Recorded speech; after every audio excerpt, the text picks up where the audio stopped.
Friends, मुझे किसी ने कहा था कि जब भी किसी सवाल का जवाब अगर कहीं ना मिले तो जा करके गीता पढ़ना, कहीं ना कहीं उस सवाल का जवाब गीता में जरूर छिपा होगा।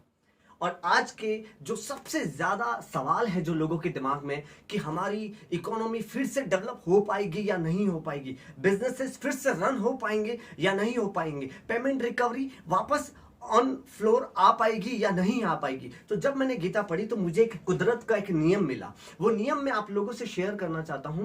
वो नियम है ब्रह्मा, विष्णु एंड महेश। अब आप कहोगे कि ये तो भगवान के नाम है, मैं कहूंगा कि एक नियम है। ब्रह्मा जो किसी भी चीज को बनाते हैं, विष्णु जो उस चीज को चलाते हैं, और महेश जो उस चीज का विनाश करते हैं। अगर आप वेस्टर्न कल्चर में भी देखोगे तो उन्होंने गॉड का नाम दिया। जी मीन्स जनरेट, किसी भी चीज को बनाना जो ब्रह्मा जी करते हैं। ओ मीन्स ऑपरेट, उसको चलाना जो विष्णु जी करते हैं।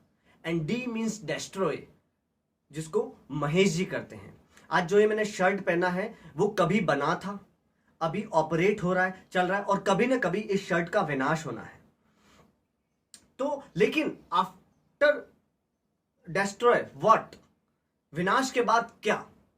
तो जब मैंने इसमें देखा कि आप सोचो कि कभी आपने ब्रह्मा जी के बच्चों के बारे में सुना?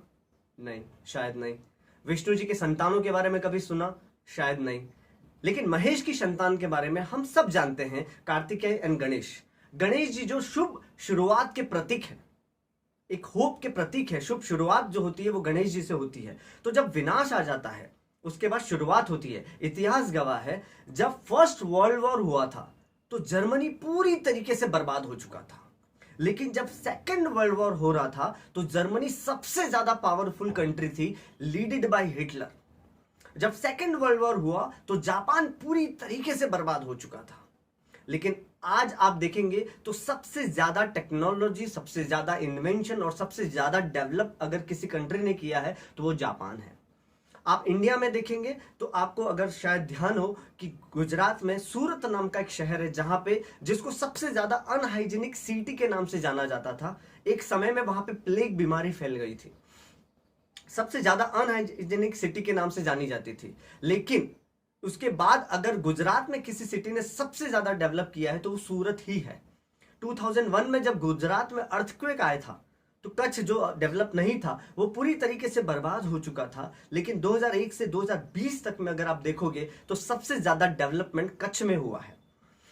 तो इतिहास अगर आप देखोगे तो जब भी विनाश हुआ है उसके बाद एक रीसर्जन हुआ है, एक रीडेवलपमेंट हुआ है। तो अभी जितना भी विनाश हो रहा है, जितने भी लोग तकलीफ में हैं, जिनको लग रहा है कि इस बीमारी की वजह से उनकी सक्सेस रुक गई है, उनके काम रुक गए हैं, इकोनॉमी ब्रेक डाउन हो गई है, सब मंदी हो गई है, तो मैं आपको बता दूं कि वापस रीडेवलपमेंट, एक नया सर्जन होने वाला है। उसके लिए आपको अपने आप को प्रिपेयर करना है, क्योंकि ये जो शांति है ये तूफान से पहले की शांति है। इसके बाद डेवलपमेंट का तूफान आने वाला है। उसके लिए आपको सिर्फ दो चीजों पे फोकस करना है। एक है पॉजिटिविटी, मतलब आपको पॉजिटिविटी पे ही फोकस करना है, आपको अपॉर्चुनिटी पे फोकस करना है। अगर आपका ध्यान, जब आप कुछ चीज खरीदने का सोचते हैं, अगर आपने सोचा कि आपको ऑडी कार खरीदनी है तो आपको हर जगह बाहर ऑडी कार दिखेगी, क्योंकि आपका फोकस उस कार के ऊपर है। अगर आपका focus corona virus, economy breakdown,